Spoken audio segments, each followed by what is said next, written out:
Read and Write for Google Chrome is an extension that can be added to the Chrome web browser for access on computer or on the Chromebooks. For Wetaskiwin Regional Public Schools staff and students, the Read and Write extension was pushed out at the beginning of March for a 3-month free trial of the premium features. When you're in a Google document, you'll notice that a purple puzzle piece appears up here at the top of the screen. That is the Read and Write extension. Clicking it will open the toolbar. Clicking it again will put it away. So it's right handy there in a Google document for easy access.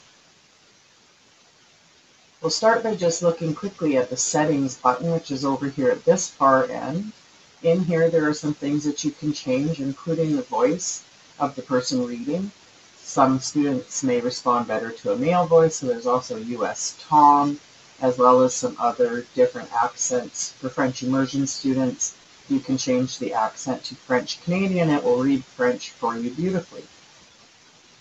You can change the speed of the voice. The default is medium, which is good for an adult to listen to, but you'll find with students you're going to want to have them on slow or even very slow if they're using this to correct their own writing. You can change the number of results that appear in speech prediction, as well as set the language. The first 3 buttons I want to focus on will be these 3 here. They're the audio player buttons. In a Google document, they'll start reading wherever the cursor is placed. One day there was a leprechaun named Joey. He was a nice leprechaun, so Joey was poor.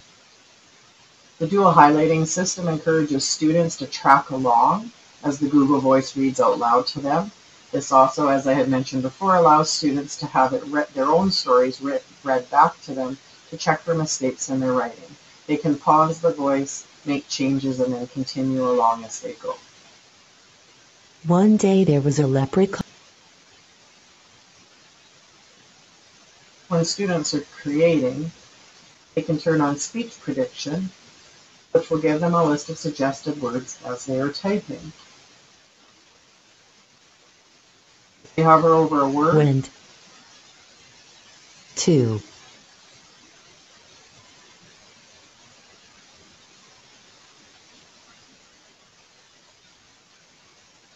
basketball. It reads them out loud for them. By clicking on the word, it will be inserted into the writing. Team. Speech prediction can be turned Chord. back off just by clicking this bubble again. If students highlight a word and click the dictionary button, they will find definitions pop up in a window on the screen for them. For younger students, there's also a picture dictionary.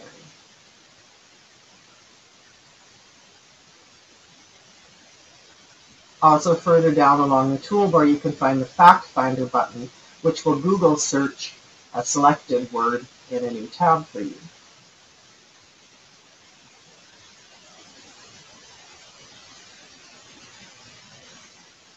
The Read and Write interface also uses the Google Speech Input tool.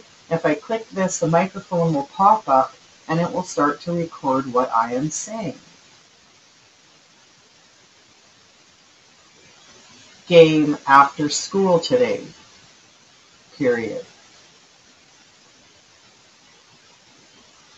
Clicking on the microphone turns the recording feature off, and you'll note that students are going to have to say the punctuation or else go back and manually add it in afterwards. Clicking the little X will put the microphone back away. You'll note that this text input works on Google Sites, Google Forms, or anywhere out on the web that students could type in information. They could have access to this tool also. One last feature I want to show you while looking at this Google document is the voice note feature. So if you're familiar with comments within Google Documents, voice note allows you to actually record up to a 1-minute snippet of you talking to leave in a student document. So if I highlighted a section and hit voice note, I really like the beginning of your story. Can you add some adjectives to make it more interesting? Click Insert, It takes some time to format it and attach the little MP4 to the side of the document.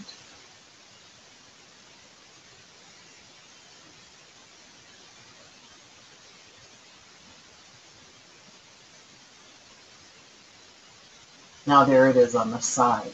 When the student comes back in and looks at this, you can click the play button. I really like the beginning of your story. Can you add some adjectives to make changes, write a reply, or simply click resolve to put that comment away? So that's read and write in a Google document. Now I want to just slide on over to a web page to look at some other tools. When I'm looking at a web page, the puzzle pieces move now into the extensions space down here at the end of the Omni box. Clicking on it will open a floating toolbar that can be moved around the screen, and it moves with you as you scroll down a website, which is nice and handy. So the play buttons do the same sort of thing here, just you'll notice Home. Membership. that they start reading at the top of the website, which isn't very handy. So when on a website, Read and Write has included this button, which is called Hover Speech.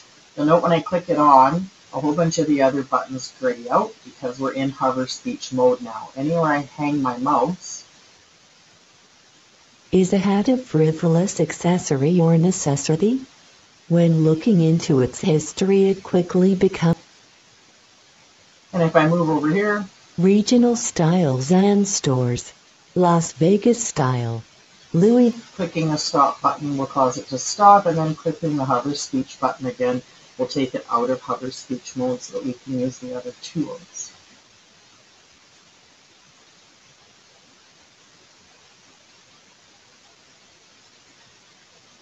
Moving over to this, I'd like to focus on the highlights now. These do a couple of really cool things. So when we're looking at a website, we can start marking it up using these different colored highlighters.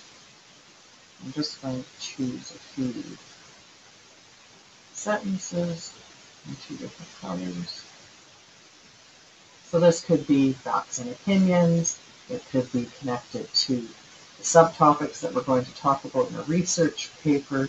There are lots of ways to use these highlighters. So I can go through the whole website, marking up as many sentences or words as I like.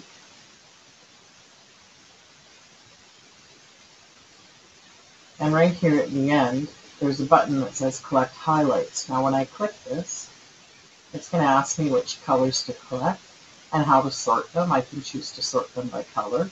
So I'm going to click OK.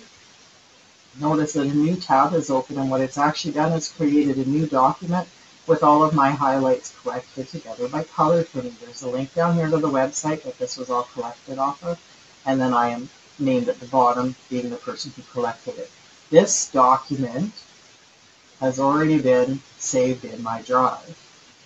So as soon as we clicked that, it was created and saved in Drive, and all those highlights were pulled out. A really great way for kids to collect information for research projects.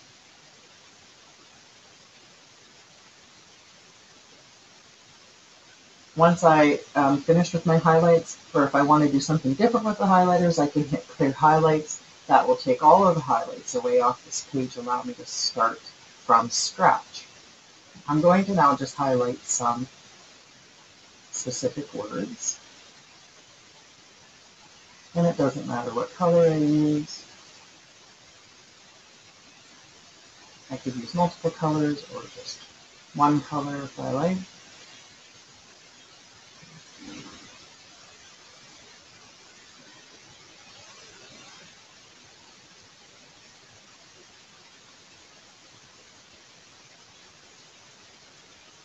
All right, we've got 4 words highlighted. So this is a vocabulary tool. When I have words highlighted like this, clicking the vocab button is going to do the same thing, create a new document that's being stored in my drive right now while it's being created. Now this one takes a little longer because it has gone out and found definitions and pictures where available for those words that I highlighted. This is usable by teachers and or students. You could create this document, take the definitions out and give it to students as a worksheet to complete. You could print it out for students who need that paper copy. You could ask them to put example sentences in here. There's lots of ideas, but really cool. All the words that you highlighted are collected, definitions found, inserted in this nice little table in a document that's right here in your drive already. Fantastic, fantastic tools. So that's the highlighters. Once again, I can click this to clear them all. Now I'm going to jump over to the Simplify Page button. Click it, new tab opens. Again, this takes some time because the extension is doing some work for us here. And now here's the page, minus all of the distractions of images and advertising and things that we saw on the sides. Jumping out. I can also simplify the page even more, and it'll start to actually eliminate some of the sentences from the writing. So now I've turned this into something that's much, much shorter than the original article was, but still contains information.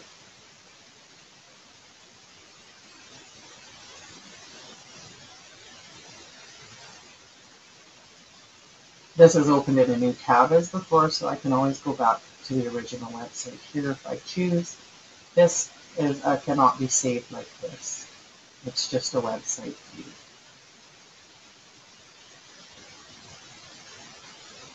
Clicking the purple puzzle piece here again will put that toolbar back away if you don't want it out here. If you go to a new page, you actually need to open it again on that page. Now it would be open over here as well as over here. I wanted to come to this page just to show the last feature here on the toolbar when we're looking at a website. Sometimes the words that we're looking at are not recognized as words, so hover speech won't work on these. So Google has included the screenshot reader right here that allows me to draw a box around inaccessible text. Wetaskiwin Regional Public Schools.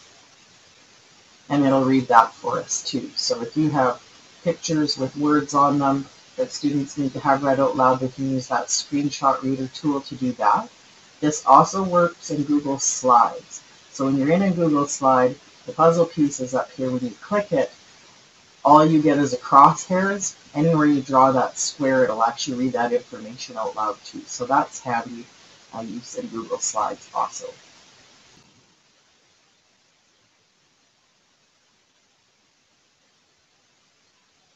Read and Write for Google can also be used to do some things with PDF files that you have stored in your drive.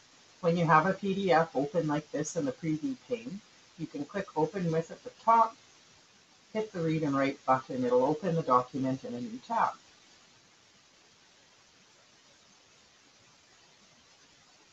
In a PDF, the toolbar allows you to make some changes to the file, including insert typewriter annotations or to insert pushpin annotations.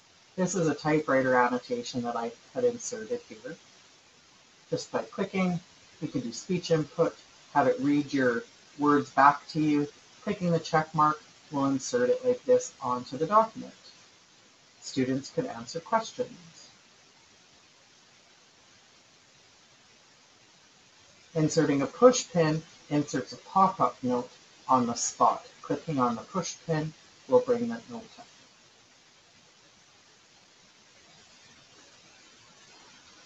In a PDF, we use Click to Speak.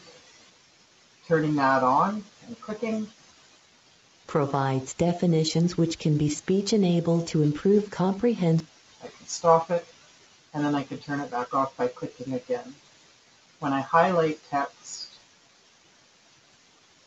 a little menu pops up here with the highlighting options, dictionary, translate, fact finder, and dictionary, as well as I could click the play button up top to read that section. Provides definitions which can be speech-enabled to improve comprehension. Any changes you make, the annotations, highlighting, will be saved on the PDF file. The next time you open it with Read and Write for Google, those marks that you made will still be there.